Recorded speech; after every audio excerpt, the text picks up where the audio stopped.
Welcome to सात शिक्षा। I am Sumit सानू। इस वोकैब बाइट में हम ऐसे वोकैबलरी डिस्कस करेंगे जो सभी कॉम्पिटिटिव एग्जाम्स के लिए इंपॉर्टेंट है और आपको इससे स्पोकन इंग्लिश में भी हेल्प मिलेगी। वोकैबलरीज तीन तरह की होंगी। फर्स्ट, जनरल वोकैबलरी जो आपके एग्जाम्स में सिनोनिम्स, एंटोनिम्स एंड मिसस्पेल्ड के रूप में आते हैं। Second, one word substitution and third, idioms and phrases. हर एक वोकैबलरी का मैं इंग्लिश और हिंदी दोनों में मीनिंग बताऊंगा। इन वोकैबलरीज को मैं सेंटेंस में यूज करके भी दिखाऊंगा जिससे आप इनकी मीनिंग अच्छे से समझ पाएंगे और आपको रटने की आवश्यकता नहीं पड़ेगी। तो आप इस वीडियो को लास्ट तक देखिए। वीडियो के लास्ट में मैं आपसे एक क्वेश्चन पूछूंगा जिसका आंसर आपको कमेंट बॉक्स में देना है। इस वोकैबाइट की पीडीएफ का लिंक मैंने वीडियो के डिस्क्रिप्शन में दे दिया है, तो उस लिंक पर क्लिक करके आप पीडीएफ ओपन कर सकते हैं। तो चलिए स्टार्ट करते हैं। First word is मोनकी। MONARCHY, मोनकी। इस वर्ड के प्रोनाउंसिएशन में काफ़ी गलतियाँ होती हैं। कोई इसे मोनार्की पढ़ता है तो कोई इसे मोनार्ची पढ़ता है, लेकिन सही प्रोनाउंसिएशन है मोनकी। मोनकी की मीनिंग है अ गवर्नमेंट बाय अ मोनक। मोनक कहते हैं राजा या रानी को। तो मोनकी का मतलब है राजा या रानी द्वारा शासन, यानी राजशाही। अच्छा, राजशाही की विशेषता होती है कि इसमें राजा या रानी के बाद राजा या रानी के परिवार से ही कोई लोग शासन चलाते हैं। Next is एनकी। ANARCHY, एनकी। इस वर्ड के प्रोनाउंसिएशन में भी गलतियां होती हैं। कोई इसे अनारकी पढ़ता है तो कोई इसे अनारची पढ़ता है, लेकिन सही प्रोनाउंसिएशन है एनकी। Means absence of government, lawlessness यानी अराजकता। किसी स्टेट या किसी कंट्री में अगर सरकार नहीं है या सरकार है लेकिन कमज़ोर सरकार है जिसकी बात कोई नहीं सुनता है, या सरकार है लेकिन लॉ एंड ऑर्डर की स्थिति बहुत ख़राब है, तो वैसी स्थिति को एनकी बोलते हैं, यानी अराजकता। और जो लोग अराजकता को बढ़ावा देते हैं, अराजकता को सपोर्ट करते हैं या एस्टैब्लिश्ड सरकार को गिराने का काम करते हैं, उसे कहते हैं एनकिस्ट, यानी अराजकतावादी। तो गवर्नमेंट से रिलेटेड दो वर्ड यहाँ पर हमने देखा। एक मोनकी यानी गवर्नमेंट बाय अ मोनार्क, यानी राजा रानी के द्वारा शासन, और दूसरा एनकी यानी एब्सेंस ऑफ गवर्नमेंट, अराजकता। गवर्नमेंट से रिलेटेड कुछ और वर्ड हमने पहले डिस्कस किया था, उसका एक बार रिवीजन करते हैं। ब्यूरोक्रेसी यानी अ गवर्नमेंट बाय ऑफिशियल, यानी सरकारी अफसरों द्वारा शासन। Theocracy a government by religious leaders, यानी धार्मिक नेताओं और गुरुओं द्वारा शासन।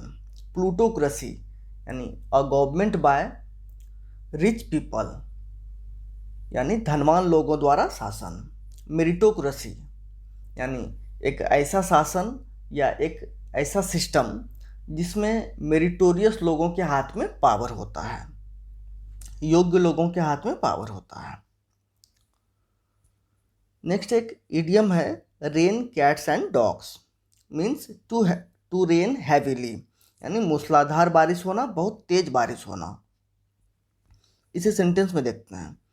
Put on your rain coat, it's raining cats and dogs outside. यहाँ पर एक फ्रेजल वर्ब है पुट ऑन, ये हमने पहले डिस्कस किया हुआ है। इसका मतलब होता है कपड़े पहनना या कोई चीज़ पहनना, और पुट ऑफ का मतलब होता है उतारना।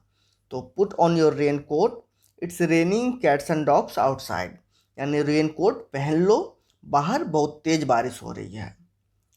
It's not safe to drive the car now, it's raining cats and dogs. इस समय कार चलाना सेफ नहीं है क्योंकि मूसलाधार बारिश हो रही है। तो रेन कैट्स एंड डॉग्स का मतलब है बहुत तेज बारिश होना, मूसलाधार बारिश होना। Next is obviate. OBVIATE, obviate means to prevent something from happening, यानी किसी चीज़ को होने से रोकना। इसका दूसरा मीनिंग है to avoid the need for something, यानी किसी चीज़ को गैर ज़रूरी बना देना, यानी ऐसा कुछ करना कि किसी दूसरे चीज़ की ज़रूरत ख़त्म हो जाए, वो गैर ज़रूरी हो जाए। जैसे आप पिक्चर में देखिए, an apple a day keeps the doctor away, यानी अगर रोज़ आप एक एप्पल खाते हैं तो आपको डॉक्टर के पास जाने की ज़रूरत नहीं पड़ेगी, यानी डॉक्टर के पास जाने की ज़रूरत जो है वो गैर ज़रूरी हो गया। आप ऑब्जेक्ट को सेंटेंस में देखते हैं। You should always put on mask while stepping out to avoid the possibility of contracting COVID-19। Contract का मतलब होता है कोई बीमारी लगना।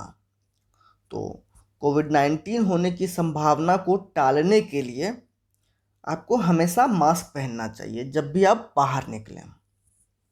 The facility of video conference has obviated the need of physical presence in a meeting.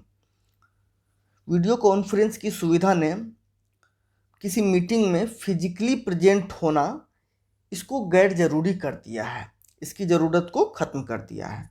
तो ऑब्विएट का एक मीनिंग है किसी चीज़ को होने से रोकना, और दूसरी मीनिंग है किसी चीज़ को गैर ज़रूरी बना देना। ऑब्विएट एक वर्ब है, इसको नाउन बनाए तो क्या होगा? Obviation. Next is decease, DECEASE, decease means death यानी मृत्यु। मृत्यु के लिए एक और वर्ड हमने पहले डिस्कस किया था, वो क्या था? Demise, DEMISE, demise. डिसीज का वर्ब के रूप में मीनिंग है टू डाई, यानी मरना, किसी की मृत्यु होना। डिसीज को सेंटेंस में देखते हैं। After your decease the amount in your bank account will be given to your nominee, यानी आपकी मृत्यु के बाद आपके बैंक अकाउंट में जो राशि है वो आपके नॉमिनी को दे दिया जाएगा।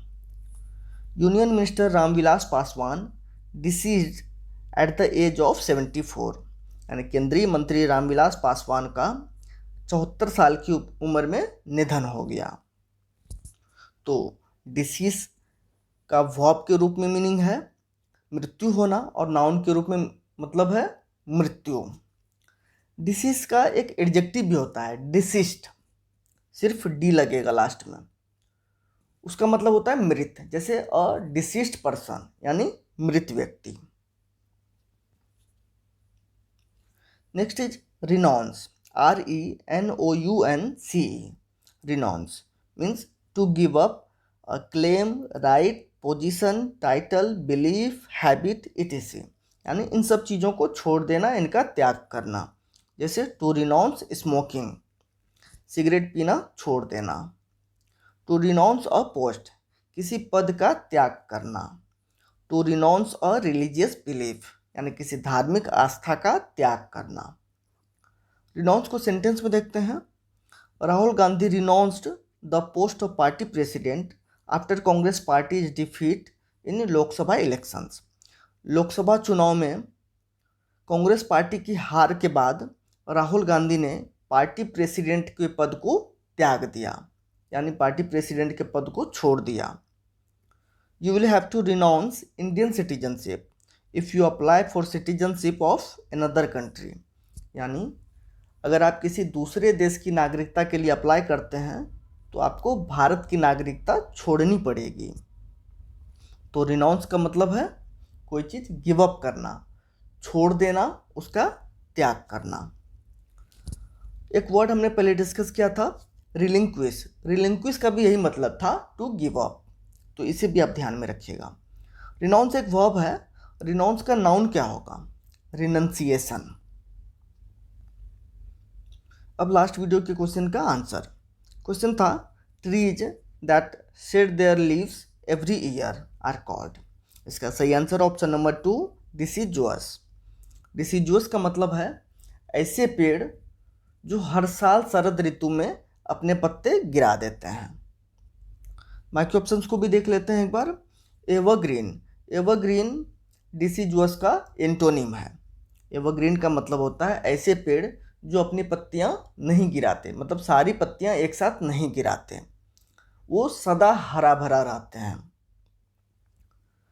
कार्कस और कॉर्प्स दोनों का मतलब है लाश, बस डिफरेंस इतना है कि कार्कस जानवर की लाश होती है और कॉर्प्स किसी व्यक्ति की लाश होती है। अब आपके लिए आज का question, one who compiles a dictionary is called. आपके पास 4 ऑप्शंस हैं, cartographer, lexicographer, calligrapher and astrologer. इन चारों ऑप्शंस में से जो भी ऑप्शन सही आंसर होगा वो आपको कमेंट बॉक्स में लिखना है। और कमेंट बॉक्स में आंसर लिखते समय आप ऑप्शन नंबर लिखने की बजाय पूरा आंसर टाइप करने की कोशिश कीजिए, वो भी ऑटो करेक्ट और सजेशन की हेल्प लिए बिना। इससे आपकी स्पेलिंग इम्प्रूव होगी, और स्पेलिंग इम्प्रूव हो इसी के लिए मैं आपको हर एक वर्ड की स्पेलिंग बोल कर बताता हूँ। और जब भी आप आंसर लिखते हैं तो जो भी ऑप्शन सही आंसर होता है उसके अलावा जो बाकी ऑप्शंस हैं उनके बारे में आप जितना भी जानते हैं आप मैक्सिमम लिखा कीजिए, इससे आपका रिवीजन होता रहेगा। इस वोकैब में हमने जितने भी वोकैबलरी डिस्कस किए हैं उनमें से मोस्टली किसी न किसी एग्जाम्स में पहले पूछे जा चुके हैं, और ये बहुत इंपॉर्टेंट है, इसलिए इन्हें आप वीडियो की PDF से नोट करके रिवीजन करते रहिए। और मैं तो यही कहूँगा कि आप डेली मॉर्निंग नोट कर वोकैब देखा कीजिए। अगर आप ऐसा करते हैं तो आप देखेंगे कि कुछ समय बाद आपके वोकैबलरी का स्टॉक काफ़ी बढ़ जाएगा। ये वीडियो आपको कैसा लगा हमें कमेंट करके ज़रूर बताइएगा। अगर इस वीडियो से आपको आपकी स्टडी में हेल्प मिली तो इसे लाइक करके अपने दोस्तों के साथ शेयर कीजिए। अगर आपने अब तक इस सार शिक्षा को सब्सक्राइब नहीं किया है तो सब्सक्राइब करके बेल आइकन प्रेस कर लीजिए, ताकि नेक्स्ट वीडियो की नोटिफिकेशन आपको मिलती रहे। Thanks for watching.